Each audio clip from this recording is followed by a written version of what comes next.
विज्ञान के क्षेत्र में बच्चों की छिपी प्रतिभा को निखारने के लिए साल 2008 में भारत सरकार के सूचना और प्रौद्योगिकी विभाग की ओर से इंस्पायर अवार्ड देने की घोषणा हुई थी।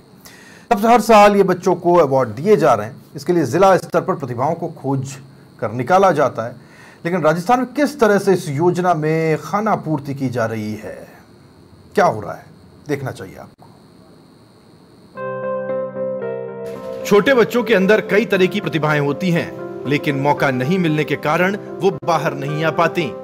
इसके लिए कक्षा 6 से 10वीं तक के बच्चों की जिला स्तर पर 2 दिवसीय प्रदर्शनी लगाई जा रही है। प्रदर्शनी से पहले बच्चों से उनके आइडिया को जाना जाता है और अगर आइडिया पसंद आता है तो उसे 10,000 रुपए दिए जाते हैं ताकि वो इस प्रोजेक्ट को प्रदर्शनी में अच्छे से दिखा पाए। इस बार जयपुर जिले के सरकारी और निजी स्कूल के 16,361 विद्यार्थियों ने इसके लिए आवेदन किया था।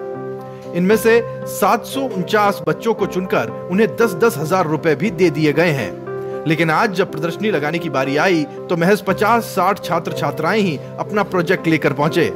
इसे देखकर जिला शिक्षा अधिकारी नाराज हो गए और इन स्कूल्स के टीचर्स के खिलाफ कार्रवाई करने की बात कही।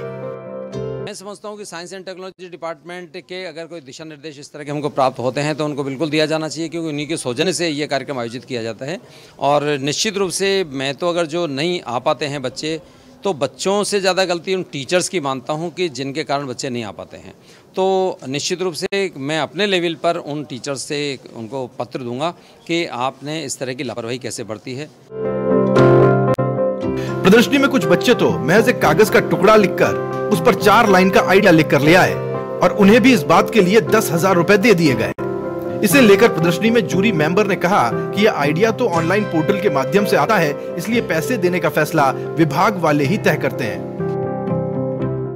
सर, ये तो इस बात पे तो मैं कोई कमेंट नहीं करूंगा, क्योंकि 2 लाइन की बात नहीं है। 2 लाइन में ही बहुत बड़ा आइडिया छिपा होता है। आप अगर स्पेस रिसर्च की बात करें या AI की बात करें, उनमें 2 जो लाइनें लिखी हुई हैं वो बहुत बड़े रिसर्च का आधार बनती हैं।